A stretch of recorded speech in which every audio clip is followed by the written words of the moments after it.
हाँ जी, good morning. तो आज हम करने वाले हैं जीएसटी में time of supply TOS chapter का रिवीजन।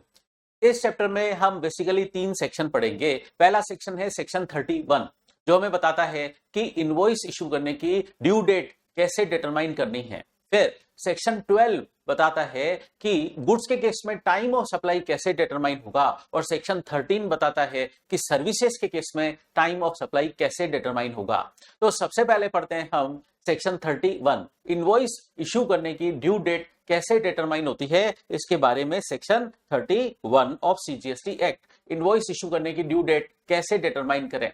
सबसे पहले पढ़ते हैं हम गुड्स के लिए सेक्शन 31 सबसेक्शन 1। इसमें दे रखा है कि कोई भी रजिस्टर्ड पर्सन जो टैक्सेबल गुड्स की सप्लाई कर रहा है, अगर उसकी सप्लाई के अंदर गुड्स का मूवमेंट इन्वॉल्व है, इसका मतलब अगर सप्लाई देने के लिए गुड्स का मूवमेंट करना पड़ेगा, तो उस केस में जब वो रेसिपिएंट को सप्लाई देने के लिए गुड्स को रिमूव करेगा, एट दैट टाइम या उससे पहले उसको इनवॉइस इशू कर देना चाहिए। तो दोबारा सुनिए मैंने क्या बोला। If the supply involves movement of goods, उस केस में रेसिपिएंट को जब सप्लाई देने के लिए गुड्स रिमूव किया गया, तब तक इनवॉइस इशू हो जाना चाहिए या उससे पहले इनवॉइस इशू हो जाना चाहिए। देखिए यहां क्या दे रखा है, बिफोर और at the time of removal. इसका मतलब या तो रिमूवल के टाइम पर या रिमूवल से पहले ही इनवॉइस इशू हो जाना चाहिए। लेकिन अदर केस मतलब if the supply does not involve movement of goods, उस केस में जब सप्लायर रेसिपिएंट को डिलीवरी ऑफ गुड्स दे रहा है, eight that time invoice issue हो जाना चाहिए। अब सवाल यह है कि अदर केस में क्या मैटर फॉल करेंगे। सुनिए, फॉर एग्जाम्पल मैं एक मशीन का सप्लायर हूं, मैं मशीन बेचता भी हूं और किराए पर भी देता हूं। एक रेसिपिएंट ने मुझसे मशीन किराए पर ली, ये मशीन उसके प्रीमाइसेस पर पड़ी है। अब उस रेसिपिएंट का इंटेंशन है वो मुझसे ये मशीन परचेस करना चाहता है। पहले उसने मुझसे रेंट पर ली थी, तो मैंने उसको वो मशीन भेज दी थी उसके प्रीमाइसेस पर।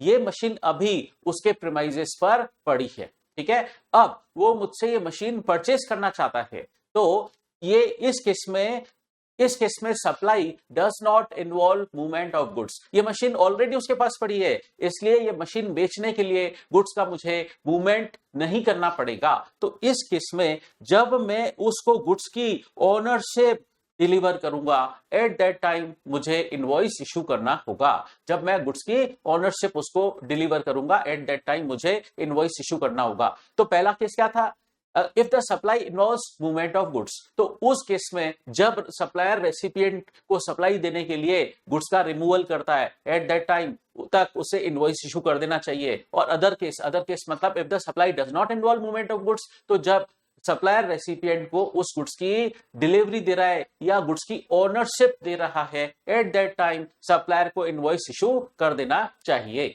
अब समझते हैं हम सर्विसेज के लिए सेक्शन 31 सबसेक्शन 2 लगता है। उस केस में हम क्या देखेंगे, अगर रजिस्टर्ड पर्सन कोई टैक्सेबल सर्विस प्रोवाइड कर रहा है, तो बिफोर और after the provision of service complete होने से पहले या बाद में वो इनवॉइस इशू कर सकता है। लेकिन कब तक इनवॉइस इशू करना होगा, रूल 47 में जो टाइम लिमिट दे रखी है, उस केस में उसे इस सर्विस का इनवॉइस इशू कर देना चाहिए। इसका मतलब सेक्शन रूल 47 के अंदर दे रखा है कि इनवॉइस कब तक इशू किया जाए। रूल 47 देख लेते हैं अभी हम। कारण सर्विसेज के लिए इनवॉइस इशू करने की ड्यू डेट डिटरमाइन होगी एज पर रूल 47। तो रूल 47 में क्या दे रखा है, अगर आप इन जनरल कोई भी टैक्सेबल सर्विस की सप्लाई करते हैं, तो सर्विस कंप्लीशन से 30 दिन के अंदर आप इनवॉइस इशू कर दें। सर्विस कंप्लीशन से 30 दिन के अंदर इन जनरल सर्विसेज के केस में उनका इनवॉइस इशू कर दे सप्लायर रेसिपिएंट को। लेकिन अगर वो सर्विस इंश्योरेंस कंपनी की सर्विस है या बैंकिंग कंपनी की सर्विस है, फाइनेंशियल इंस्टीट्यूशन एनबीएफसी की सर्विसेज है, तो इस केस में इनवॉइस सर्विस कंप्लीशन की डेट से 45 डेज के अंदर इशू हो जाना चाहिए। फिर तीसरा केस, अगर सप्लायर ऑफ सर्विस कोई इंश्योरेंस कंपनी है, बैंकिंग कंपनी है, फाइनेंशियल इंस्टीट्यूशन है, एनबीएफसी है, या टेलीकॉम ऑपरेटर है, या किसी नोटिफाइड सर्विस का सप्लायर है, और सप्लाई हो रही है डिस्टिंक्ट पर्सन के बीच में, अंडर सेक्शन 25 जो डिस्टिंक्ट पर्सन है स्पेसिफाइड, उन डिस्टिंक्ट पर्सन के बीच में सप्लाई हो रही है। अच्छा, डिस्टिंक्ट पर्सन का मीनिंग क्या होता है? सेम पैन नंबर पर एक ब्रांच दूसरे ब्रांच को अगर सप्लाई दे, ठीक है, दोनों के जीएसटीएन नंबर अलग है, दोनों ब्रांचेस के जीएसटीएन नंबर अलग अलग हैं। हमने बात की थी कि जीएसटी में रजिस्ट्रेशन स्टेट वाइज होता है, ठीक है, तो और एक ही स्टेट के अंदर मान लीजिए 2 ब्रांचेस हैं, तो भी सप्लायर उन दोनों ब्रांचेस का रजिस्ट्रेशन अलग अलग करवा सकता है। तो उन दोनों ब्रांचेस का कुल मिलाकर जीएसटीएन नंबर अलग है, ठीक है, लेकिन वो पर्सन तो सेम ही है ना, तो उसका पैन नंबर तो एक ही है। तो सेम पैन नंबर पर उसकी जितनी भी ब्रांचेस हैं, मान लीजिए उनके जीएसटीएन नंबर अलग हैं। जैसे बैंकों के केस में ऐसा होता ही है, जैसे स्टेट बैंक ऑफ इंडिया, इसकी अलग अलग स्टेट्स में ब्रांचेस हैं, ठीक है, तो वो सारी ब्रांचेस डिस्टिंक्ट पर्सन मानी जाती है। और यहां पर यही बोल रहे हैं, अगर सप्लायर बैंकिंग कंपनी है, फाइनेंशियल इंस्टीट्यूशन है, एनबीएफसी है, टेलीकॉम ऑपरेटर है, या किसी नोटिफाइड सर्विस का सप्लायर है, और सप्लाई हो रही है distinct person as specified under section 25, तो सप्लाई अगर डिस्टिंक्ट पर्सन के बीच में हो रही है, तो उस केस में उन सर्विसेज का इनवॉइस कब तक इश्यू होना चाहिए? देखिए, जिस टाइम पर उसकी सप्लाई की एंट्री की गई, जिस टाइम पर सप्लाई होने की एंट्री की गई एट दैट टाइम, और जब जिस क्वार्टर में सप्लाई दी गई वो क्वार्टर एंड जब हुआ, तब तक इनवॉइस इशू हो जाना चाहिए। इसका मतलब जब सप्लाई की एंट्री हुई या सप्लाई वाला क्वार्टर एंड हुआ। एज द केस में भी इसका मतलब इन दोनों इंफॉर्मेशन में से जो भी इंफॉर्मेशन बेस्ट अवेलेबल है, तो उस केस में हमें इन सर्विसेज का इनवॉइस इशू कर देना चाहिए। यह है रूल 47। इनवॉइस इशू करने की ड्यू डेट सर्विसेज के केस में रूल 47 के अकॉर्डिंग डिटरमाइन होती है। चलिए, तो हमने क्या पढ़ा? सर्विसेज के केस में, जनरल सर्विसेज के केस में सर्विस कंप्लीशन से 30 दिन के अंदर इनवॉइस इशू हो जाना चाहिए। फिर हमने पढ़ा insurance company, banking company, NBFC और फाइनेंशियल इंस्टीट्यूशन की सर्विसेज के केस में सर्विस कंप्लीशन की डेट से 45 डेज के अंदर इनवॉइस इश्यू हो जाना चाहिए। और insurance company, banking company, NBFC, telecom operator और नोटिफाइड सर्विसेज के केस में अगर सप्लाई डिस्टिंक्ट पर्सन के बीच में हो रही है, तो जब सप्लाई की एंट्री हुई और जब सप्लाई वाला क्वार्टर एंड हुआ, एज द केस में भी जो भी इंफॉर्मेशन बेस्ट अवेलेबल है एट दैट टाइम, उस सर्विस का इनवॉइस इशू हो जाना चाहिए। तो सर्विसेज के केस में इनवॉइस इशू करने की ड्यू डेट हमने पढ़ ली। गुड्स के केस में हमने देखा सेक्शन 31 सबसेक्शन 1 लग रहा है, सर्विसेज के केस में सेक्शन 31 का सबसेक्शन 2 लग रहा है। देखिए, टाइम ऑफ सप्लाई चैप्टर में सबसे पहले हमको इनवॉइस इशू करने की ड्यू डेट डिटरमाइन करनी पड़ती है, फिर सेकेंड स्टेप होता है हमारा टाइम ऑफ सप्लाई डिटरमाइन करने का। चलिए, अब अगर कंटिन्यूअस सप्लाई ऑफ गुड्स का मामला है, जैसे मान लीजिए आप एक मैन्युफैक्चरर हो और आपकी इस मैन्युफैक्चरिंग एक्टिविटी में आपको गैस की सप्लाई रिक्वायर्ड है, तो आपने किसी गैस के सप्लायर को अप्रोच किया कि हमारी मैन्युफैक्चरिंग एक्टिविटी में हमें गैस की सप्लाई चाहिए। तो उस गैस सप्लायर को आपने बोल दिया कि ये सप्लाई आप कंटिन्यूअस रखना, ये आप हमें कंटिन्यूअस सप्लाई देते रहना, तो ये कहलाता है continuous supply of goods. Supply रोकना मत। आप मैन्युफैक्चरर हो, आपने उस गैस के सप्लायर को इंस्ट्रक्शन दे दिया कि पेमेंट आपको मिले या नहीं मिले, आप गैस की सप्लाई रोकना मत, कारण आपके गैस की सप्लाई रोकने से हमारी मैन्युफैक्चरिंग एक्टिविटी रुक जाएगी, तो आप कंटिन्यूअसली गैस की सप्लाई करना। तो कंटिन्यूअस सप्लाई ऑफ गुड्स का मीनिंग क्या है, पहले हम समझते हैं। कंटिन्यूअस सप्लाई ऑफ गुड्स की डेफिनेशन जो सेक्शन 2 क्लॉज 32 में दे रखी है। तो कंटिन्यूअस सप्लाई ऑफ गुड्स का मीनिंग है ऐसी सप्लाई ऑफ गुड्स जो की जा रही है या तो कंटिन्यूअसली, लगातार की जा रही है, या और ऑन रिकरेंट बेसिस, बार बार की जा रही है। या तो लगातार की जा रही है या बार बार रिकरेंट बेसिस पर की जा रही है, और उस सप्लाई के लिए कॉन्ट्रैक्ट हुआ है, अंडर एक कॉन्ट्रैक्ट वो सप्लाई दी जा रही है, और वेदर और नॉट वो सप्लाई देने के लिए वायर, केबल या पाइपलाइन या किसी अदर मोड का यूज हो रहा है, और जिसके लिए सप्लायर रेसिपिएंट को रेगुलर और पीरियोडिकल बेसिस पर इनवॉइस इशू कर देगा। सप्लायर रेसिपिएंट को रेगुलर और पीरियोडिक बेसिस पर टाइम टाइम पर इनवॉइस इशू कर देगा। अगर ऐसा मामला है तो ये कहलाता है कंटिन्यूअस सप्लाई ऑफ गुड्स।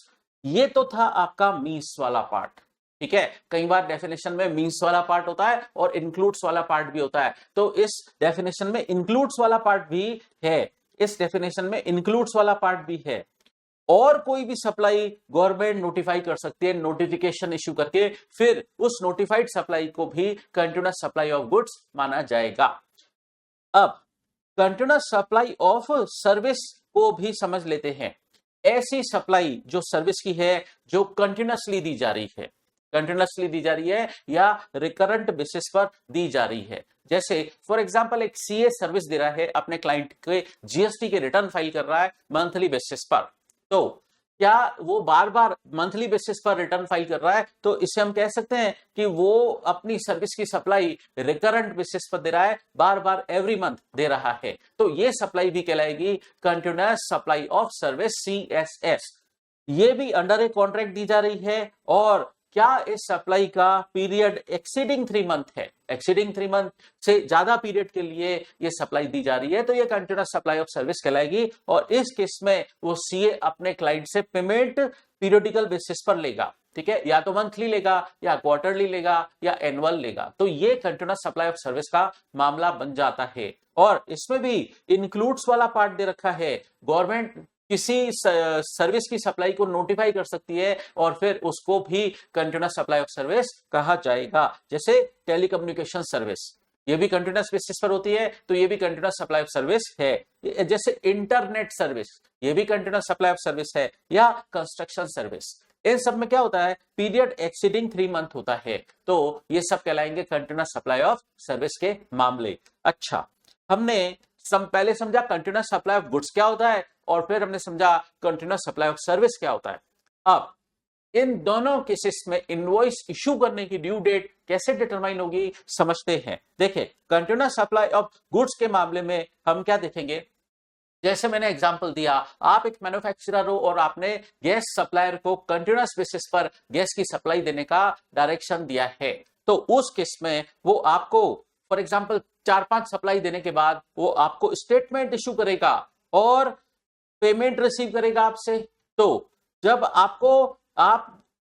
वो आपको स्टेटमेंट इशू कर रहा है या जब वो आपसे पेमेंट रिसीव कर रहा है, when each such statement is issued और each such payment is received by supplier, तो एज द केस में भी इसका मतलब क्या, इन दोनों इंफॉर्मेशन में से जो भी इंफॉर्मेशन बेस्ट अवेलेबल है एट दैट टाइम, इस कंटिन्यूअस सप्लाई ऑफ गुड्स के केस में इनवॉइस इशू करने की ड्यू डेट मानी जाएगी। अब गवर्नमेंट ने यहां लिख तो दिया एज द केस में भी, एज द केस में भी मतलब दोनों इंफॉर्मेशन में से जो भी इंफॉर्मेशन बेस्ट अवेलेबल है eight that time invoice issue करने की ड्यू डेट मानी जाएगी। लेकिन अगर मेरे पास दोनों ही इंफॉर्मेशन अवेलेबल है, when each such statement is issued और when each such payment is received, तो मान लीजिए दोनों इंफॉर्मेशन अवेलेबल है, तो क्या मैं ऐसे इंटरप्रेट कर सकता हूं, इन दोनों में से जो भी अर्लियर हो, यस, उस केस में इनवॉइस इशू करने की ड्यू डेट इन दोनों इवेंट में से जो भी अर्लियर होगी eight that time invoice issue करने की ड्यू डेट मानी जाएगी, ठीक है। अब कंटिन्यूअस सप्लाई ऑफ सर्विस के केस में इनवॉइस इशू करने की ड्यू डेट कैसे डिटरमाइन करें। देखिए, दोनों पार्टीज के बीच में कॉन्ट्रैक्ट हो रखा है, एज पर कॉन्ट्रैक्ट अगर पेमेंट करने की ड्यू डेट एसर्टेनेबल है, पेमेंट करने की ड्यू डेट एसर्टेनेबल है, तो ड्यू डेट ऑफ पेमेंट के दिन तक इनवॉइस इशू हो जाना चाहिए। इसको हम ऐसे कह सकते हैं कि अगर कॉन्ट्रैक्ट से ड्यू पी पता पड़ रहा है तो ड्यू पी तक मतलब पेमेंट करने की ड्यू डेट तक इनवॉइस इशू हो जाना चाहिए। लेकिन अगर कॉन्ट्रैक्ट से ड्यू डेट ऑफ पेमेंट पता नहीं पड़ पा रही है तो फिर जो एक्चुअल डेट ऑफ पेमेंट होगी मतलब एक्चुअल पी, उस केस में इनवॉइस इशू करने की ड्यू डेट वही मानी जाएगी। तो हम ऐसे कह सकते हैं, अगर ड्यू पी पता है तो ड्यू पी तक इनवॉइस इशू हो जाना चाहिए, लेकिन अगर ड्यू पी पता नहीं है तो एक्चुअल पी तक इनवॉइस इशू हो जाना चाहिए। और कई बार क्या होता है, पेमेंट को किसी इवेंट से लिंक कर दिया जाता है कि इतना percentage degree of work completion होगा तो इतना पेमेंट रिलीज किया जाएगा। जैसे मान लीजिए कॉन्ट्रैक्ट दिया गया 10 लाख का, उसमें बोला गया 30% काम कंप्लीट होने पर 3 लाख दिया जाएगा, फिर अगला 30% काम कंप्लीट होने पर 4 लाख दिया जाएगा, ठीक है। फिर अगला 40% काम कंप्लीट होने पर रिमेनिंग अमाउंट दिया जाएगा। तो अगर इस तरीके से किसी percentage degree of work completion तक काम होने पर पेमेंट को डिस्ट्रीब्यूट कर दिया गया है, पेमेंट को अलोकेट कर दिया गया है, इंस्टॉलमेंट बना दी गई है कि इतना इतना काम होने पर इतना इतना पेमेंट दिया जाएगा। तो अगर इस तरीके से कॉन्ट्रैक्ट को डिजाइन किया गया है तो उस केस में इनवॉइस कब तक इशू होना चाहिए? जब तक वो पर्टिकुलर इवेंट जब जब कंप्लीट होगा तो उतने उतने अमाउंट का इनवॉइस इशू करने की ड्यू डेट अराइज हो जाएगी। ठीक है, जितना जितना काम कंप्लीट होगा उसके कनेक्शन में जितना पेमेंट डिसाइड हुआ है तो उतने अमाउंट का इनवॉइस उस इवेंट के कंप्लीट होने तक इशू हो जाना चाहिए। ये था हमारा कंटिन्यूअस सप्लाई ऑफ सर्विस। अब हम समझते हैं सेक्शन 31 सबसेक्शन 7। इसमें क्या दे रखा है? अगर गुड्स सेंट ऑन अप्रूवल और रिटर्न बेसिस का मैटर है, गुड्स अप्रूवल बेसिस और रिटर्न पर भेजा गया है, कस्टमर अप्रूव करेगा तो ही उस गुड्स की सप्लाई कंप्लीट मानी जाएगी। अगर ऐसा मामला है तो उस केस में इनवॉइस कब तक इशू हो जाना चाहिए?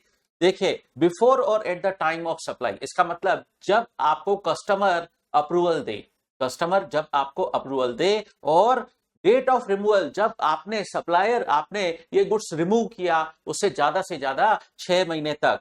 तो जब कस्टमर कंफर्म करे या जब गुड्स रिमूवल की डेट से ज्यादा 6 महीने तक कस्टमर की अप्रूवल आ जानी चाहिए, ऐसा मानते हुए इन दोनों डेट्स में से जो भी अर्लियर है एट दैट टाइम इस मैटर पर इनवॉइस इशू हो जाना चाहिए। इन मामलों में इस टाइम लिमिट तक इनवॉइस इशू हो जाना चाहिए। तो कस्टमर की कंफर्मेशन और गुड्स रिमूवल की डेट से ज्यादा हम उसके कंफर्मेशन का 6 महीने तक वेट करेंगे। इन दोनों इवेंट में से जो भी अर्लियर है एट दैट टाइम इस मामले में इनवॉइस इशू हो जाना चाहिए। अब हम पढ़ते हैं सेक्शन 31 का सबसेक्शन 6। इसमें क्या दे रखा है? अगर ऐसी कोई सर्विस है जो बीच में रुक गई, सर्विस की सप्लाई बीच में रुक गई और वो सर्विस दी जा रही थी अंडर ए कॉन्ट्रैक्ट, वो सर्विस कंप्लीट हुई ही नहीं, बिफोर कंप्लीशन उस सर्विस की सप्लाई को बीच में रोकना पड़ा।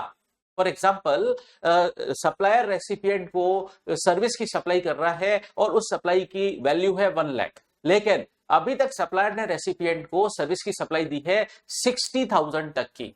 तो और उसके बाद में रेसिपिएंट ने मना किया कि इस सप्लाई ऑफ सर्विस को आप बीच में ही रोक दीजिए, तो उस केस में इनवॉइस कब तक इशू होगा? कारण इस केस में सर्विस पूरी कंप्लीट हुई ही नहीं है। तो इस केस में इनवॉइस इशू कब तक किया जाए? जब वो सप्लाई रुकी, जब वो सप्लाई बीच में ही रुक गई तो at that time invoice issue होना चाहिए। एंड कितने अमाउंट का इशू होना चाहिए? To the extent of supply made before such suggestion. जैसे मैंने बोला कि सर्विस की सप्लाई दी जानी है 1 लाख की, लेकिन 60,000 रुपए तक की सप्लाई दी गई, उसके बाद रेसिपिएंट ने बोला सप्लाई बीच में रोक दो, तो 60,000 रुपए तक का ही इनवॉइस इशू किया जाएगा। और कब इशू किया जाएगा? जब वो सप्लाई बीच में ही रुक गई, एट दैट टाइम उसका इनवॉइस इशू करने की ड्यू डेट मानी जाएगी। तो हमने अभी तक सेक्शन 31 समझा कि अलग अलग मैटर में इनवॉइस इशू करने की ड्यू डेट क्या होगी।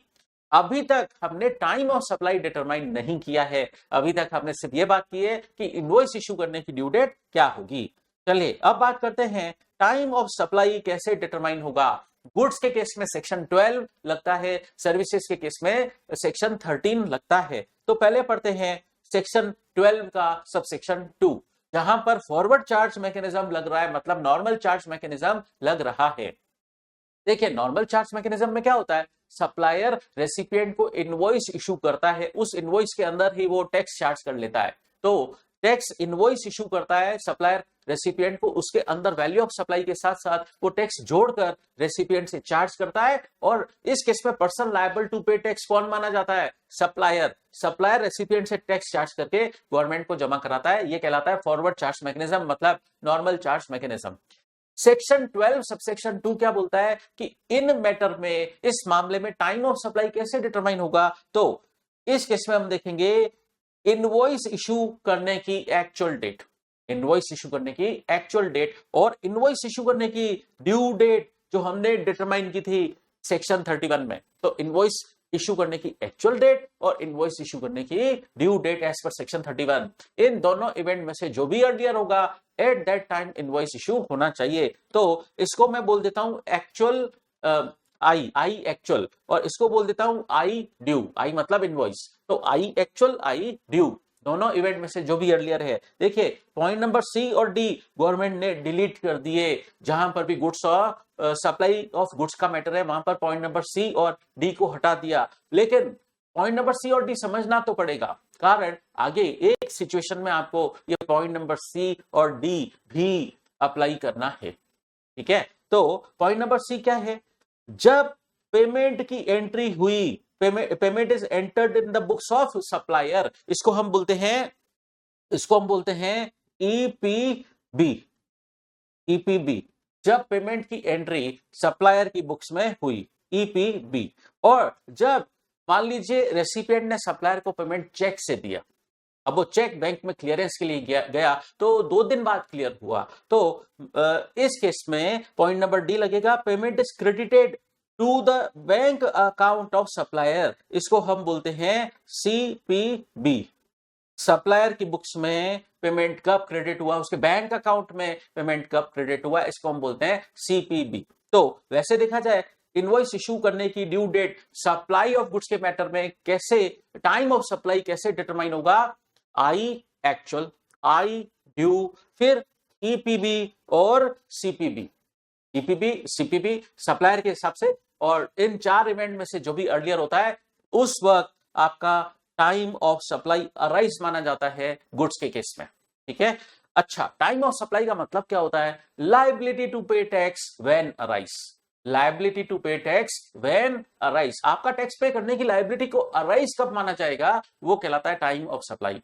फॉर एग्जांपल अगर हमने देखा कि टाइम ऑफ सप्लाई डिटरमाइन हुआ, टाइम ऑफ सप्लाई आता है सपोज आपका 5 मई 2025 को suppose time of supply state को हुआ, तो क्या ये टाइम ऑफ सप्लाई का मतलब liability to pay tax when arise, इस डेट को आपका टैक्स पे करने की लायबिलिटी अराइज हो गई है, तो क्या आपको इसी दिन गवर्नमेंट को टैक्स पे करना है, नहीं। इस मई मंथ में, ये मई मंथ है, इस मई मंथ में आपके जितने भी सप्लाई के ट्रांजैक्शंस हैं उनके टाइम ऑफ सप्लाई, जिन सप्लाई के ट्रांजैक्शन के time of supply in month में फॉल कर रहे हैं, इस मंथ में फॉल कर रहे हैं, उन सप्लाई के ट्रांजैक्शंस के टाइम ऑफ सप्लाई इस महीने में फॉल कर रहे हैं, तो जितने भी सप्लाई के ट्रांजैक्शन हैं उनका टैक्स पे कब करने का, एक्चुअल कब तक पे करने की ड्यू डेट मानी जाएगी, अगले महीने की 20 तारीख तक आपको टैक्स पे करने की ड्यू डेट मानी जाएगी। आपकी लायबिलिटी तो इसी डेट को राइज हो गई 5 मई को, लेकिन ये टैक्स पे करने की ड्यू डेट कब मानी जाएगी, अगले महीने की 20 तारीख तक। ठीक है, तो टाइम ऑफ सप्लाई का मतलब क्या, इस दिन आपकी लायबिलिटी को गवर्नमेंट ने अराइज माना, लेकिन आपको ये लायबिलिटी डिस्चार्ज कब तक करनी है, पे कब करनी है, 20 जून 2025 को। ठीक है, अब बात करते हैं, तो बेसिकली गवर्नमेंट यहां कहना क्या चाह रही है, गवर्नमेंट कहना चाह रही है कि आई एक्चुअल आई ड्यू, इसका मतलब इनवॉइस इशू करने की ड्यू डेट, और ये 2 बातें पेमेंट से रिलेटेड। तो कई बार हम सिंप्लीफाइड वे में बोलते हैं कि गुड्स के मैटर में टाइम ऑफ सप्लाई कब अराइज होगा, जब इनवॉइस की डेट है और जब पेमेंट की डेट है, आई और पी व्हिचएवर इज अर्लियर। इस चीज को और भी हम सिंप्लीफाई कर देते हैं कि आई और इनवॉइस की डेट और पेमेंट की डेट पी whichever is earlier at that time supply of goods के केस में टाइम ऑफ सप्लाई अराइज माना जाएगा, मतलब liability to pay tax arise मानी जाएगी। अब सर्विसेज के केस में अगर फॉरवर्ड चार्ज मैकेनिज्म लग रहा है जहां पर सप्लायर गवर्नमेंट को टैक्स पे करने के लिए लायबल है, उन मामलों में अगर इनवॉइस टाइम लिमिट के अंदर इशू हो गया है, as per section 31 invoice time limit के अंदर इशू हो गया है, तो इनवॉइस इशू करने की एक्चुअल डेट, इनवॉइस इशू करने की एक्चुअल डेट। लेकिन अगर सेक्शन 31 की टाइम लिमिट के अंदर इनवॉइस इशू नहीं हुआ है, तो उस केस में सर्विस कंप्लीशन की डेट, तो 2 बातें, क्या इनवॉइस टाइम पर इशू हो गया तो इनवॉइस इशू करने की एक्चुअल डेट को प्रेफरेंस दी जाएगी, लेकिन अगर इनवॉइस टाइम पर इशू नहीं हुआ तो सर्विस कंप्लीशन की डेट को प्रेफरेंस दी जाएगी, जैसी भी सिचुएशन हो। इनवॉइस इशू टाइम पर हुआ है तो इनवॉइस इशू करने की डेट, एक्चुअल डेट, और अगर इनवॉइस टाइम पर इशू नहीं हुआ है तो सर्विस कंप्लीशन की डेट, जैसा भी केस हो वो ले लिया जाएगा। फिर पॉइंट नंबर बी, यहां पर भी इसको हम बोल सकते हैं सप्लायर ने पेमेंट की एंट्री अपनी बुक्स में कब की, इसको हम बोलते हैं ईपीबी, सप्लायर की बुक्स में। और सप्लायर को अगर पेमेंट रेसिपिएंट से चेक से मिला है और वो चेक कलेक्ट बैंक में रियलाइज्ड 2 दिन बाद हुआ है, तो जब पेमेंट सप्लायर के बैंक अकाउंट में जब क्रेडिट हुआ, इसको हम बोलते हैं शॉर्ट में सीपीबी। सप्लायर के एंगल से सीपीबी। इन बेसिकली ये एक इवेंट है, point number A. In 3 event में से जो भी अर्लियर होगा एट दैट टाइम सर्विसेज के केस में टाइम ऑफ सप्लाई को अराइज मान लिया जाएगा, मतलब लायबिलिटी टू पे टैक्स इस टाइम पर अराइज मान ली जाएगी। ठीक है। अब प्रोटेक्शन रूल भी दे रखा है। प्रोटेक्शन रूल क्या है? अगर इन ऊपर दिए इवेंट में से अगर ये सारे इवेंट हमारे पास अवेलेबल नहीं है तो भी टाइम ऑफ सप्लाई तो डिटरमाइन करना पड़ेगा। इसका मतलब सप्लायर ने प्रॉपर रिकॉर्ड मेंटेन नहीं रखे हैं, जिसकी वजह से टाइम ऑफ सप्लाई डिटरमाइन नहीं हो पा रहा है, तब भी टाइम ऑफ सप्लाई तो डिटरमाइन करना ही पड़ेगा। तो उस केस में हम रेसिपिएंट के बुक्स ऑफ अकाउंट्स में देखेंगे। रेसिपिएंट के बुक्स ऑफ अकाउंट्स में क्या देखेंगे कि रेसिपिएंट ने वो सर्विस रिसीव होने की एंट्री अपनी बुक्स में कब की है। तो इसको हम बोल देते हैं ईएसबी। ईएसएस का मतलब सर्विस की एंट्री रेसिपिएंट ने अपनी बुक्स में कब की है। देखिए सप्लायर के रिकॉर्ड प्रॉपर्ली मेंटेन नहीं है, जिसकी वजह से हम टाइम ऑफ सप्लाई डिटरमाइन नहीं कर पा रहे, तो फिर सप्लायर के रिकॉर्ड प्रॉपर्ली मेंटेन नहीं है ना, उसको छोड़ो।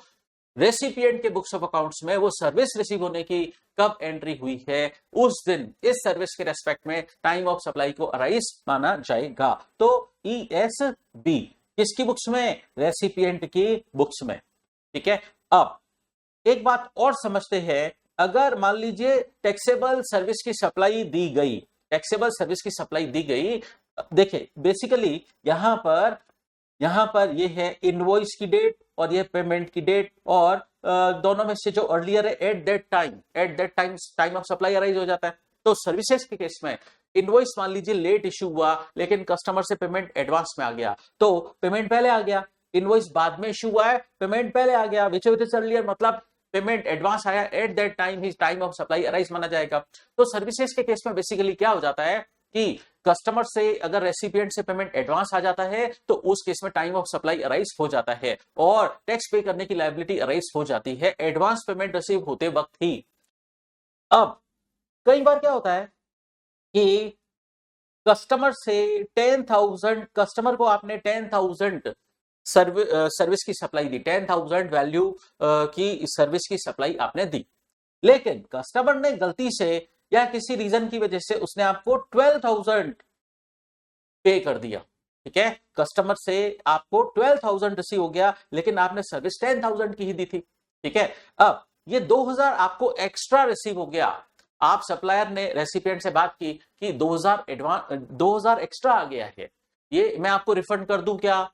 तो रेसिपिएंट का कहना है नहीं, ये 2,000 आप अपने पास ही रखो, मैं आपसे फ्यूचर में और भी सप्लाई लूंगा, तो इस 2,000 जो अभी आपको मिला है ये नेक्स्ट सप्लाई में आप एडजस्ट कर लेना, मैं फ्यूचर में भी आपसे सप्लाई लूंगा, ये अभी जो इस सप्लाई के टाइम पर आपको एक्स्ट्रा अमाउंट रिसीव हुआ है ये आप नेक्स्ट सप्लाई में एडजस्ट कर लेना। अगर ऐसा हुआ है तो ये 2,000 का अमाउंट जो डिफरेंस का है, 2,000 का अमाउंट क्या एडवांस मानकर, नेक्स्ट सप्लाई का एडवांस मानकर, एडवांस अभी आ गया है तो क्या इस 2,000 पर टाइम ऑफ सप्लाई को अराइज मानते हुए क्या liability to pay tax arise मान ली जाए और इसका टैक्स अभी दे दिया जाए? तो गवर्नमेंट का कहना है अगर आपको एक्सेस अमाउंट 1,000 रुपए तक ही मिला है, अभी आपने सप्लाई दी, नेक्स्ट सप्लाई का एक्सेस अमाउंट आपको 1,000 रुपए तक ही मिला है, तो उस केस में आप चाहें तो इस 1,000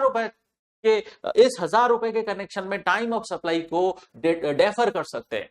ठीक है। तो गवर्नमेंट आपको डेफरमेंट ऑप्शन दे रही है कि अगर आज फॉर एग्जाम्पल फर्स्ट सप्लाई है, फर्स्ट सप्लाई के केस में फर्स्ट सप्लाई आपकी 10,000 की है, फर्स्ट सप्लाई आपकी 10,000 की है, अगर कस्टमर से आपको 11,000 तक का ही एडवांस 11,000 पेमेंट आया है, आपने सप्लाई 10,000 की फर्स्ट सप्लाई और आपको कस्टमर से 11,000 आया है, तो एक्स्ट्रा आया है अमाउंट 1,000 रुपए, ये 1,000 रुपए आप नेक्स्ट सप्लाई का एडवांस मान सकते हैं। तो इस पर क्या लायबिलिटी टू पे टैक्स अभी अराइज मान ली जाए? तो गवर्नमेंट का कहना नहीं, ये 1,000 रुपए पर टैक्स देने की लायबिलिटी ये नेक्स्ट सप्लाई से बिलोंग करती है। तो हम अगर 1,000 रुपए तक का एडवांस रिसीव हो गया, एक्सेस रिसीव हो गया in connection with next supply, तो उस केस में इसका टाइम ऑफ सप्लाई सप्लायर को ऑप्शन दिया जाता है कि वो डेफर कर दे। डेफर करते मतलब क्या, इस 1,000 रुपए अभी जो एक्सेस आ गया एक्स्ट्रा, उसका जब नेक्स्ट सप्लाई का इनवॉइस इशू होगा एट दैट टाइम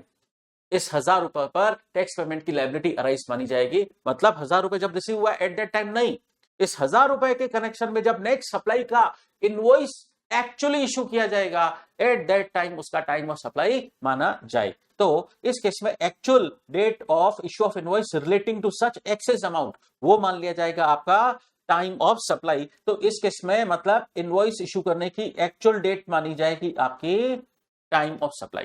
ठीक है, ये डेफरमेंट ऑप्शन है, 1000 रुपए तक ही अप्लीकेबल रहेगा। लेकिन अगर आपको 12,000 रिसीव हुआ है, मतलब आपने सप्लाई 10,000 की थी, कस्टमर ने आपको 12,000 दे दिया, मतलब 2,000 एक्सेस दे दिया, तो ये डेफरमेंट ऑप्शन इस केस में अवेलेबल नहीं रहेगा। और 2,000 पे आपको 2,000 एक्स्ट्रा रिसीव होते टाइम ही इसका टाइम ऑफ सप्लाई अराइज माना जाएगा, क्योंकि ये डेफरमेंट ऑप्शन सिर्फ 1,000 रुपए तक के अमाउंट रिसीव होने पर ही है। ठीक है, अगर उससे ज्यादा रिसीव होता है तो डेफरमेंट ऑप्शन नहीं मिलेगा। अच्छा, हमने सर्विस के केस में प्रोटेक्शन रूल समझा था और डेफरमेंट ऑप्शन समझा। ये गुड्स के केस में अवेलेबल नहीं है। गुड्स के केस में प्रोटेक्शन रूल भी नहीं मिलेगा और डेफरमेंट ऑप्शन भी नहीं मिलेगा। अब इन सब बातों को शॉर्ट में समझ लेते हैं। देखिए, ये चार्ट बना लीजिए, आप लिख लीजिए इसको कि गुड्स के केस में फॉरवर्ड चार्ज मैकेनिज्म के केस में सेक्शन 12 सबसेक्शन 2 लगता है, I actual, I due, EPB और CPB whichever is earlier. I actual, I due, EPB, CPB whichever is earlier. और सर्विसेज के केस में जहां पर फॉरवर्ड चार्ज मैकेनिज्म लग रहा है वहां पर लगेगा आपका सेक्शन 13 सबसेक्शन 2, और वो क्या बोलता है, I actual, I due, EPB, CPB whichever is earlier. अब एक बात समझना, गुड्स के केस में नॉर्मली ये अप्लीकेबल नहीं होंगे, ईपीबी सीपीबी अप्लीकेबल नहीं होंगे, सर्विस के केस में अप्लीकेबल होंगे। अब कई लोग इसको शॉर्ट में बोलते हैं ये इनवॉइस इशू की डेट है, ये पेमेंट की डेट है, विच एवर इज अर्लियर। ठीक है, सर्विस के केस में भी ऐसा ही। लेकिन गवर्नमेंट ने ये यहां से ईपीबी सीपीबी हटा दिए, एक लिमिटेड पर्पस के लिए रखे हैं। वो लिमिटेड पर्पस क्या है वो आगे चल के हम देखेंगे, लेकिन इन जनरल ये ईपीबी सीपीबी गवर्नमेंट ने हटा दिया है। गुड्स के केस में हटाया है, सर्विस के केस में नहीं हटाया है। इसका मतलब गुड्स के केस में अगर कस्टमर से एडवांस रिसीव होता है तो उस वक्त टाइम ऑफ सप्लाई अराइज नहीं माना जाएगा। लेकिन सर्विस के केस में एडवांस मिलते वक्त भी पेमेंट पहले आ गया तो एडवांस मिलते वक्त भी आपका टाइम ऑफ सप्लाई अराइज हो जाएगा। और प्रोटेक्शन रूल और डेफरमेंट ऑप्शन हमने कहा सर्विस के केस में ही अप्लीकेबल है, गुड्स के केस में नहीं है। तो सर्विस के केस में ये प्रोटेक्शन रूल और डेफरमेंट ऑप्शन क्या है समझते हैं। सप्लायर के रिकॉर्ड प्रॉपर्ली मेंटेन नहीं है तो हम देखेंगे रेसिपिएंट की बुक्स में वो सर्विस की एंट्री कब हुई है, ESB, वो टाइम ऑफ सप्लाई माना जाएगा। और डेफरमेंट रूल हमने कहा कि अभी फर्स्ट सप्लाई के टाइम में अगर हमको 1,000 रुपए तक का एडवांस मिला नेक्स्ट सप्लाई के कनेक्शन में, तो हम उस 1,000 पर अभी एडवांस रिसीव होते वक्त टाइम ऑफ सप्लाई अराइज नहीं मानेंगे। जब उस 1,000 रुपए के कनेक्शन में नेक्स्ट सप्लाई का इनवॉइस इशू होगा, एक्चुअल इनवॉइस इशू होगा, तब उस 1,000 रुपए पर हमारा टाइम ऑफ सप्लाई अराइज माना जाएगा। तब तक के लिए टाइम ऑफ सप्लाई को डेफर मानेंगे। ये है डेफरमेंट ऑप्शन, बट ये सिर्फ सर्विसेज के केस में अवेलेबल है, गुड्स के केस में नहीं है। और अवेलेबल भी सिर्फ 1,000 रुपए तक के अमाउंट तक है। अगर उससे एक्सेस अमाउंट मिला है तो फिर डेफरमेंट ऑप्शन का नाम ही नहीं ले, ये अवेलेबल नहीं होगा। ठीक है, चलिए ये हमने पढ़ा फॉरवर्ड चार्ज मैकेनिज्म में गुड्स के केस में और सर्विस के केस में टाइम ऑफ सप्लाई कैसे डिटरमाइन होता है। अब इसके बाद पढ़ते हैं हम एक खास बात। देखिए, जो सप्लायर रेगुलर स्कीम में रजिस्टर्ड हैं उनको एडवांस में जीएसटी पे करने की लायबिलिटी नहीं है। मैंने बोला ये पेमेंट से रिलेटेड बातें गवर्नमेंट ने हटा दी, इन जनरल हटा दी हैं। ठीक है, तो उसके लिए गवर्नमेंट ने नोटिफिकेशन इशू किया, नोटिफिकेशन नंबर 66/2007। इसमें क्या हुआ क्या था, सप्लायर ऑफ गुड्स ने ऑब्जेक्शन किया कि हमको अगर एडवांस मिलेगा तो हम एडवांस मिलते वक्त ही हमारा टाइम ऑफ सप्लाई अराइज ना माना जाए। गवर्नमेंट ने उनके रिप्रेजेंटेशन को एक्सेप्ट कर लिया, उनकी बात मान ली और सिर्फ इनवॉइस बेसिस पर ही उन पर टाइम ऑफ सप्लाई रखा गया। पेमेंट एडवांस मिला तो उनको टाइम ऑफ सप्लाई अराइज नहीं मानते हैं सप्लायर ऑफ गुड्स के लिए। ठीक है, सप्लाई ऑफ सर्विस के लिए तो उस केस में तो एडवांस आते वक्त भी आपका टाइम ऑफ सप्लाई अराइज माना जाता है। अब कंपोजिशन जो सप्लायर होते हैं उनको क्या ये पॉइंट अप्लीकेबल होगा? देखिए कंपोजिशन सप्लायर तो जो अपने स्टेट टर्नओवर क्वार्टरली बेसिस पर वो अपने स्टेट टर्नओवर पर टैक्स का पेमेंट करते हैं कंपोजिशन टैक्स से, ठीक है। तो उनको अपने एडवांसेस पर वैसे भी टैक्स नहीं देना है, कारण वो तो उनका जो टर्नओवर है, स्टेट का जो उनका टर्नओवर है उस पर वो कंपोजिशन रेट से टैक्स पे करते हैं, ठीक है। तो उनको तो एडवांस कस्टमर से एडवांस आने पर उस पर टाइम ऑफ सप्लाई अराइज नहीं होता है, ठीक है। और लेकिन सर्विसेज के केस में कस्टमर से एडवांस आने पर भी इनवॉइस इशू की डेट और पेमेंट एडवांस में आ गया अर्लियर, तो पेमेंट अगर एडवांस में आ गया तो सर्विसेज के केस में जीएसटी पे करने का टाइम ऑफ सप्लाई अराइज हो जाता है। लेकिन लेकिन अब एक खास बात सुनिए, मैंने बोला कि ये 2 पॉइंट मैंने देखिए डिलीट कर दिए, काट दिए, लेकिन एक केस में अप्लीकेबल है। एक केस वो कौन सा है, हमने पढ़ा था सेकंड चैप्टर सप्लाई में कि स्पेसिफाइड एक्शनेबल क्लेम पर जीएसटी लगेगा, और एक्शनेबल क्लेम गुड्स होता है, एक्शनेबल क्लेम गुड्स होता है। गुड्स की डेफिनेशन में हमने पढ़ा था सेक्शन 2 क्लॉज 52 में, गुड्स इंक्लूड्स एक्शनेबल क्लेम, ठीक है। तो एक्शनेबल क्लेम गुड्स हैं, उनके लिए ये एडवांस वाला पॉइंट एप्लीकेबल होगा। इसका मतलब स्पेसिफाइड एक्शनेबल क्लेम के केस में ये चारों पॉइंट एक्टिवेट माने जाएंगे, a b c d whichever is earlier देखा ही जाएगा।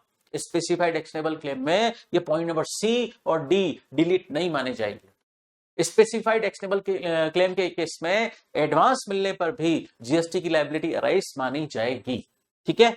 अब बात करते हैं आरसीएम के मैटर पर। आरसीएम के मैटर पर आपका टाइम ऑफ सप्लाई कैसे डिटरमाइन होगा।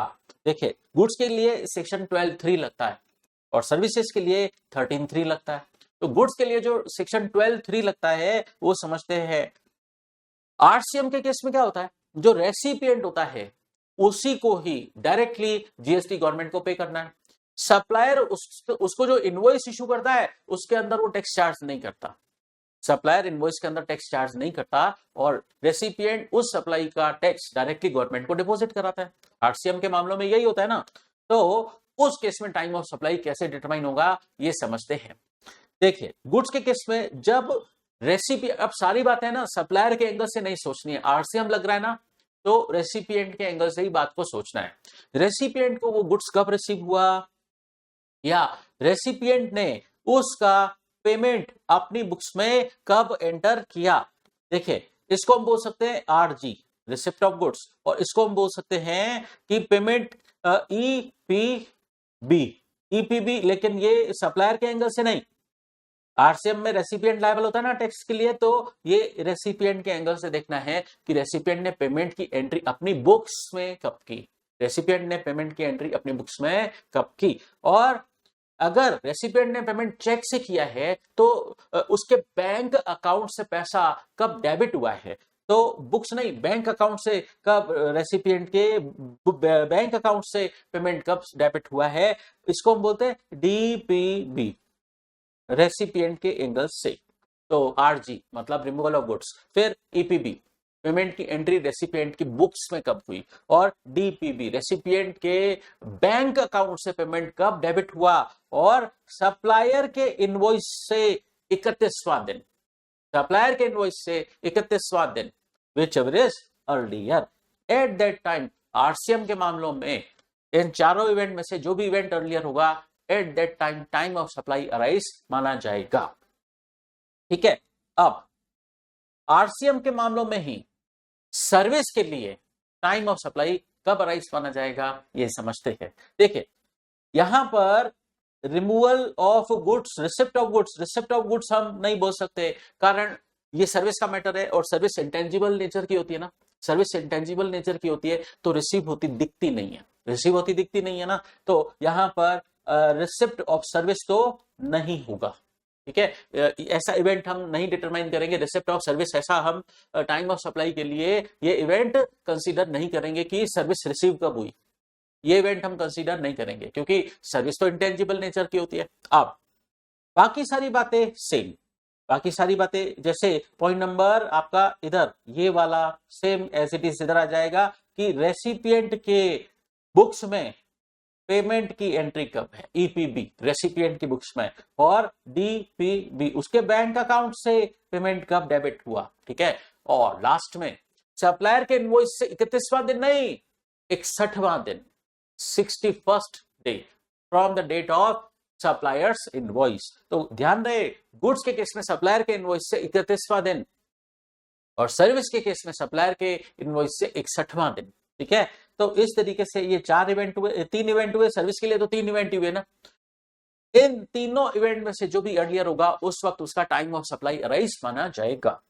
अब प्रोटेक्शन रूल समझते हैं। अगर इन सारे इवेंट से भी हम टाइम ऑफ सप्लाई डिटरमाइन नहीं कर पाते हैं तो रेसिपिएंट की बुक्स में, जब जैसे गुड्स के केस में, वो रेसिपिएंट की बुक्स में गुड्स की एंट्री कब हुई, रेसिपिएंट की बुक्स में वो गुड्स रिसीव होने की एंट्री कब हुई, और सर्विस के केस में सर्विस रिसीव होने की एंट्री रेसिपिएंट ने अपनी बुक्स में सर्विस रिसीव होने की एंट्री कब की। तो ईजीबी गुड्स के केस में, सर्विस के केस में ईएसबी। तो इस केस में मतलब क्या, सब रेसिपिएंट ने अपनी बुक्स में एंट्री कब की, सर्विस रिसीव होने की। ठीक है, तो इस तरीके से टाइम ऑफ सप्लाई डिटरमाइन होता है। अब एक बात जो सर्विस के लिए ही है, गुड्स के लिए नहीं है। अगर आपका कोई एसोसिएटेड एंटरप्राइज है, फॉरेन में लोकेटेड है, आप उससे सर्विस इंपोर्ट कर रहे हैं, तो उस केस में आपको आरसीएम में टैक्स देना पड़ेगा। आप इंपोर्टर ऑफ सर्विस है, आपको आरसीएम में टैक्स देना पड़ेगा। तो उसका टाइम ऑफ सप्लाई कैसे डिटरमाइन होगा, तो उसको हम समझते हैं, इसको बोलिए आप एंट्री कब कर रहे हैं, रेसिपिएंट अपनी बुक्स में वो सर्विस रिसीव होने की एंट्री कब कर रहा है रेसिपिएंट, और पेमेंट की डेट, इन दोनों में से जो भी अर्लियर है। सर्विस रिसीव होने की एंट्री रेसिपिएंट अपनी बुक्स में कब कर रहा है, और रेसिपिएंट ने सप्लायर को पेमेंट कब किया, पेमेंट की डेट। इन दोनों इवेंट में से जो भी अर्लियर है, import of service from associated enterprise, उस केस में इस तरीके से टाइम ऑफ सप्लाई डिटरमाइन होगा। अगर एसोसिएटेड एंटरप्राइज से सर्विस इंपोर्ट नहीं कर रहे हैं तो उस केस में तो टाइम ऑफ सप्लाई इस तरीके से डिटरमाइन होगा। ये वाला पॉइंट तभी लगेगा जब आप अपने एसोसिएटेड एंटरप्राइज से सर्विस इंपोर्ट कर रहे हो। ठीक है, और अगर एसोसिएटेड एंटरप्राइज नहीं है तो फिर टाइम ऑफ सप्लाई इस तरीके से डिटरमाइन होगा।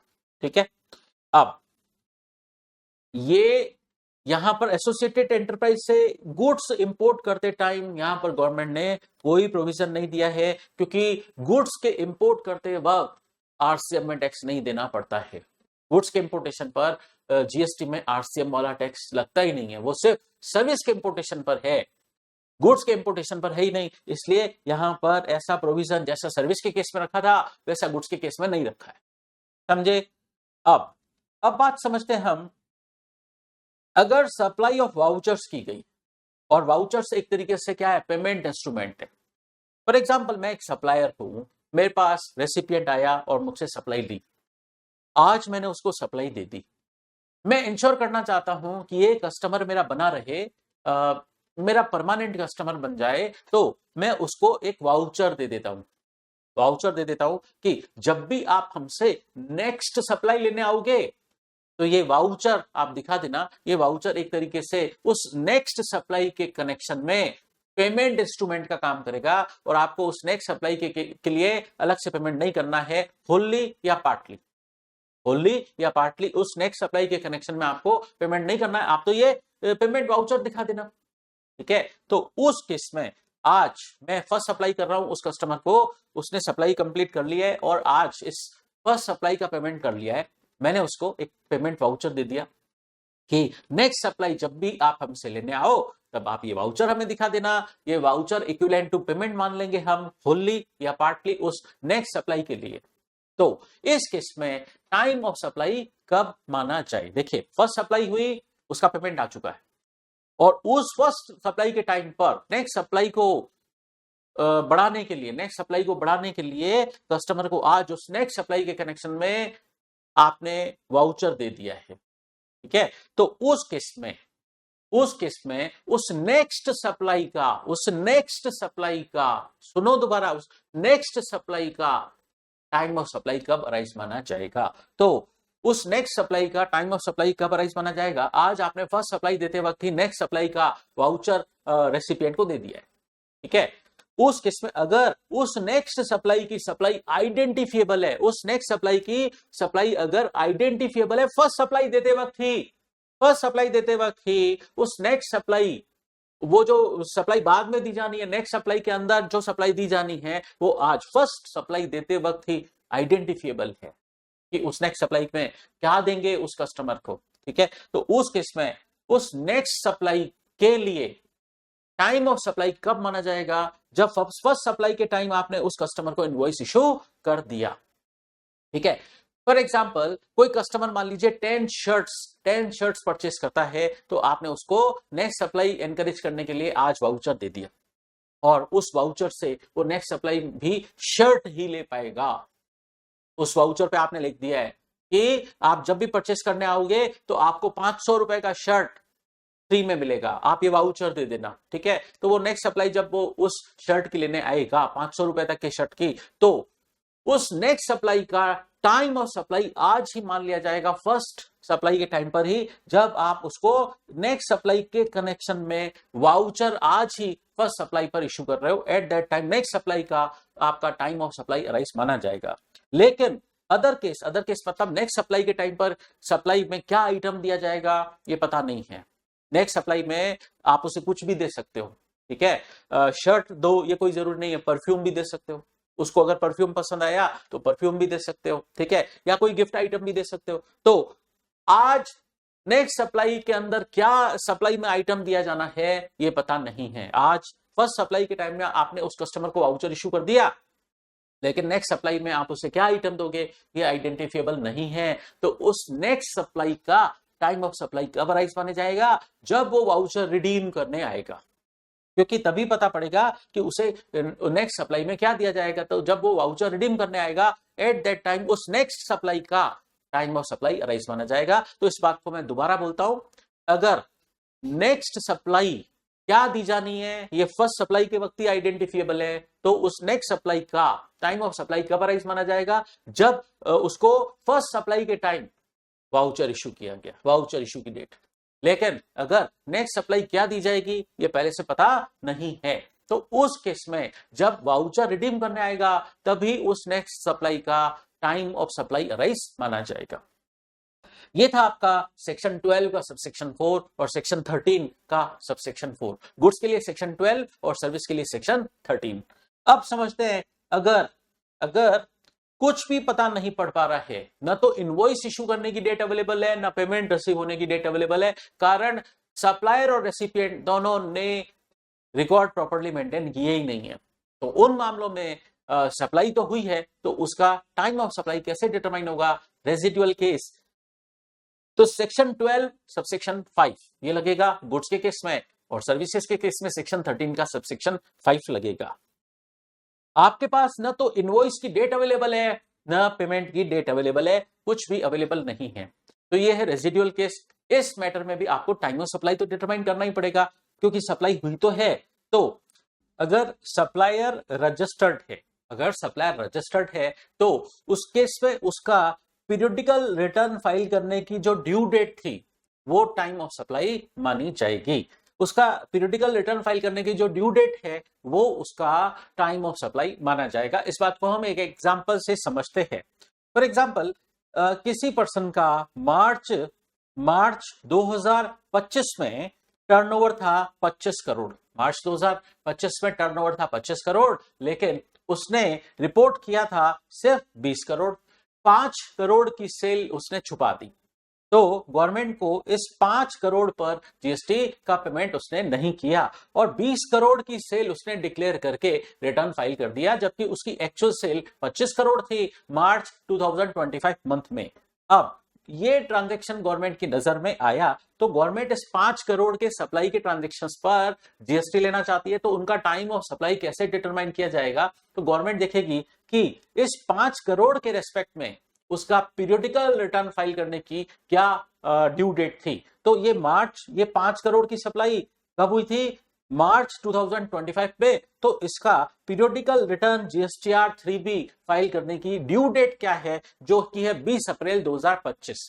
तो 20 अप्रैल 2025 के दिन इस 5 करोड़ की जो सेल उसने हाइड की है उस पर टाइम ऑफ सप्लाई अराइज माना जाएगा 20 अप्रैल 2025 के दिन। अगर ये सप्लायर रजिस्टर्ड है, अगर इसके पीरियडिकल रिटर्न फाइल करने की लायबिलिटी है तो। लेकिन कई लोग ऐसे भी होते हैं जिनकी सेल करोड़ों में है, लेकिन उन्होंने न तो जीएसटी में रजिस्ट्रेशन दिया है और न ही वो टैक्स पेमेंट कर रहे हैं। तो फॉर एग्जांपल कोई सप्लायर अनरजिस्टर्ड है, उसने 25 करोड़ की सेल की है मार्च 2025 मंथ में, लेकिन ये 25 करोड़ उसने पूरा छुपा दिया है और इस पर टैक्स का पेमेंट भी नहीं किया है और वो अनरजिस्टर्ड है, तो इस पूरे 25 करोड़ पर टाइम ऑफ सप्लाई कब अराइज माना जाएगा? तो उसके लिए गवर्नमेंट ने प्रोविजन बनाया है कि जो अनरजिस्टर्ड पर्सन हैं उनके यहां रेड होगी और पता पड़ेगा कि उन्होंने 25 करोड़ की सेल की है, तो जब उनसे टैक्स पेमेंट लिया जाएगा, जब उनसे टैक्स पेमेंट लिया जाएगा उसी दिन ही उनका टाइम ऑफ सप्लाई अराइज माना जाएगा। तो गवर्नमेंट ने यहां पर दो पार्ट में दिया है कि अगर वो पर्सन रजिस्टर्ड है तो उसके पीरियोडिकल रिटर्न फाइल करने की जो ड्यू डेट है वो टाइम ऑफ सप्लाई माना जाएगा, और अगर सप्लायर अनरजिस्टर्ड है तो उससे जिस दिन टैक्स की वसूली की गई, उसने जिस दिन जीएसटी पे किया, उस दिन उन सप्लाई के ट्रांजेक्शंस का टाइम ऑफ सप्लाई अराइज माना जाएगा। फिर अब एक छोटी सी बात और समझते हैं जो गुड्स के लिए सेक्शन 12 सबसेक्शन 6 में दे रखी है, सर्विसेज के लिए सेक्शन 13 सबसेक्शन 6 में दे रखी है। देखिए कई बार सप्लायर रेसिपिएंट को बोलता है कि टाइम पर आप मुझे मेरे सप्लाई ट्रांजैक्शन का कंसीडरेशन पे कर देना, लेकिन रेसिपिएंट उसे कंसीडरेशन लेट पे करता है, कंसीडरेशन लेट पेमेंट करता है रेसिपिएंट सप्लायर को, तो सप्लायर उससे इंटरेस्ट चार्ज करता है, फीस और पेनल्टी चार्ज करता है, इंटरेस्ट फीस और पेनल्टी चार्ज करता है for delayed payment of consideration. तो जो इंटरेस्ट लेट फीस या पेनल्टी चार्ज की गई है वो भी इस मेन सप्लाई की वैल्यू के अंदर शामिल होती है। ये बात हम पढ़ेंगे कहां पर? वैल्यू ऑफ सप्लाई चैप्टर में सेक्शन 15 सबसेक्शन 2 क्लॉज डी आएगा, वहां पर दे रखा है अगर आपको आपका रेसिपिएंट कंसीडरेशन का डिलेड पेमेंट करता है और आप उससे बदले में अगर इंटरेस्ट लेट फीस और पेनल्टी चार्ज करते हो तो वो भी मेन सप्लाई की वैल्यू के अंदर ही इंक्लूड हो जाएगी, मतलब उस इंटरेस्ट लेट फीस और पेनल्टी पर भी टैक्स देना पड़ेगा। ठीक है, तो उस इंटरेस्ट लेट फीस और पेनल्टी पर टाइम ऑफ सप्लाई कब अराइज होगा, मतलब उस पर जीएसटी पे करने की लायबिलिटी कब अराइज मानी जाएगी, उसके लिए ये सेक्शन बने हुए हैं। इसमें क्या दे रखा है? इसको बोलते हैं जब इंटरेस्ट लेट फीस और पेनल्टी ये एडिशन इन वैल्यू है, ये वैल्यू में ऐड हो जाएंगे, तो जिस दिन ये रिसीव होंगे actually eight that time supplier को इस पर टाइम ऑफ सप्लाई अराइज माना जाएगा। जब ये interest late fees penalty actually receive होंगे तभी तब इन पर टाइम ऑफ सप्लाई अराइज माना जाएगा, मतलब liability to pay tax arise मानी जाएगी। इसके लिए हम सप्लाई ऑफ चैप्टर के अंदर पढ़ेंगे सेक्शन 15 सबसेक्शन 2 क्लॉज डी। चलिए अब एक सर्कुलर समझते हैं। National highway authority of India national highway project के लिए कंसेशनर की सर्विसेज लेते हैं, जैसे किसी कंपनी की सर्विस लेते हैं, किसके लिए? कि आप हमें रोड का कंस्ट्रक्शन करके दीजिए और बाद में उसकी मेंटेनेंस भी आप ही करिए। तो कंसेशनर को ठेका दे दिया जाता है रोड कंस्ट्रक्शन का और उसके बाद उसकी मेंटेनेंस का भी। इसके लिए national highway authority of India उस कंसेशनर से एक एग्रीमेंट करते हैं अंडर हाइब्रिड एन्युटी मॉडल। इसके लिए उस एग्रीमेंट में उनके साथ क्या टर्म्स एंड कंडीशंस फिक्स होती हैं कि आप इस हाईवे प्रोजेक्ट को डिजाइन करोगे, बिल्ड करोगे, ऑपरेट करोगे और बाद में हमें ही ट्रांसफर कर दोगे। इस तरीके का एग्रीमेंट होता है उस कंसेशनर और national highway authority of India के बीच में। इस तरीके का एग्रीमेंट होता है, तो वो कंस्ट्रक्शन का भी काम करते हैं और बाद में ऑपरेशन और मेंटेनेंस का भी काम करते हैं। ये जो HAM हाइब्रिड एन्युटी मॉडल में कॉन्ट्रैक्ट हुआ, ये सिंगल कॉन्ट्रैक्ट है, इसको दो कॉन्ट्रैक्ट में नहीं बांटा जा सकता। इसको हम ऐसे नहीं बोल सकते कि कंस्ट्रक्शन का काम अलग है और बाद में रिपेयर मेंटेनेंस का काम अलग है। नो, ये एक ही कॉन्ट्रैक्ट के अंदर दोनों बातें इनबिल्ट कर दी गई हैं, एक ही सिंगल कॉन्ट्रैक्ट हुआ है। तो national highway authority of India ने उस कंसेशनर कंपनी को यह काम दिया कि रोड का कंस्ट्रक्शन भी आप करोगे, बाद में रिपेयर मेंटेनेंस का काम भी आप ही करोगे। और पेमेंट टर्म्स इस तरीके से डिसाइड हुई कि न सिर्फ रोड कंस्ट्रक्शन का काम आपको करना है, बल्कि बाद में रिपेयर और मेंटेनेंस का भी काम आपको ही करना है। तो इस केस को हम कंटिन्यूअस सप्लाई ऑफ सर्विसेज मानेंगे। इस केस को हम कंटिन्यूअस सप्लाई ऑफ सर्विस मानेंगे, जो section 2 clause 33 of CGST act में दे रखा है। तो इन मामलों में अब टाइम ऑफ सप्लाई कैसे डिटरमाइन होगा? देखिए, कंटिन्यूअस सप्लाई ऑफ सर्विस के मामलों में टाइम ऑफ सप्लाई के लिए हम पढ़ चुके हैं कि जिस दिन वो इवेंट कंप्लीट हुआ, कॉन्ट्रैक्ट के अंदर जब दे रखा था कि वो इवेंट जिस दिन कंप्लीट हुआ, अगर इनवॉइस टाइम पर इशू कर दिया जाता है, इनवॉइस अगर टाइम पर इशू कर दिया जाता है, तो इनवॉइस इशू की डेट आई और पेमेंट रिसीव होने की डेट पी, आई और P which ever is earlier, at that time तक टाइम ऑफ सप्लाई अराइज हो जाएगा, आई और P which ever is earlier. लेकिन अगर उस इवेंट के कंप्लीशन की डेट तक, मतलब स्पेसिफाइड डेट तक भी, मतलब इनवॉइस टाइम पर इशू नहीं हुआ है, उस केस में क्या होता है, सर्विस कंप्लीशन की डेट और पेमेंट की date whichever is earlier. तो टाइम ऑफ सप्लाई इस तरीके से हम लिख सकते हैं। देखिए, मैंने बोला इनवॉइस अगर टाइम पर इशू हो गया है तो इनवॉइस की डेट और पेमेंट की date whichever is earlier. लेकिन अगर इनवॉइस टाइम पर इशू नहीं हुआ है तो सर्विस कंप्लीशन और पेमेंट दोनों में से जो भी अर्लियर हो। कंटिन्यूअस सप्लाई ऑफ सर्विस के मामलों में टाइम ऑफ सप्लाई अराइज माना जाएगा अगर इनवॉइस टाइम पर इशू हुआ है तो आई और P which ever is earlier, और अगर इनवॉइस टाइम पर इशू नहीं हुआ है तो सर्विस कंप्लीशन और पेमेंट की date whichever is earlier, इस डेट को टाइम ऑफ सप्लाई अराइज माना जाएगा। तो गवर्नमेंट इस केस में पूरे मामले को क्या मान रही है, कंटिन्यूअस सप्लाई ऑफ सर्विस मान रही है, और उस केस में जैसे टाइम ऑफ सप्लाई डिटरमाइन होता है वैसे डिटरमाइन हो जाएगा। अब अगर इंस्टॉलमेंट एन्युटी अमाउंट के साथ साथ अगर कुछ इंटरेस्ट कंपोनेंट भी चार्ज किया जा रहा है, अगर कुछ इंटरेस्ट कंपोनेंट भी चार्ज किया जा रहा है तो वो भी वैल्यू टैक्सेबल वैल्यू के अंदर इंक्लूड हो जाएगा एज पर सेक्शन 15(2)(d) के हिसाब से। ये बात हम पहले भी समझ चुके थे। यहाँ पर हम समझ चुके थे सेक्शन 15(2)(d) हम वैल्यू ऑफ सप्लाई चैप्टर में पढ़ेंगे। अगर कस्टमर आपको डिलेड पेमेंट करता है, उसके लिए आप उससे इंटरेस्ट चार्ज करते हो, लेट फीस चार्ज करते हो, पेनल्टी चार्ज करते हो, तो वो भी मेन सप्लाई की वैल्यू के अंदर इंक्लूड हो जाती है। तो उस केस में जब वो आपको एक्चुअली रिसीव होगी, एट दैट टाइम उसका टाइम ऑफ सप्लाई, उस इंटरेस्ट कंपोनेंट के लिए टाइम ऑफ सप्लाई तब अराइज माना जाएगा। इस बात को हम एक एग्जांपल से समझते हैं।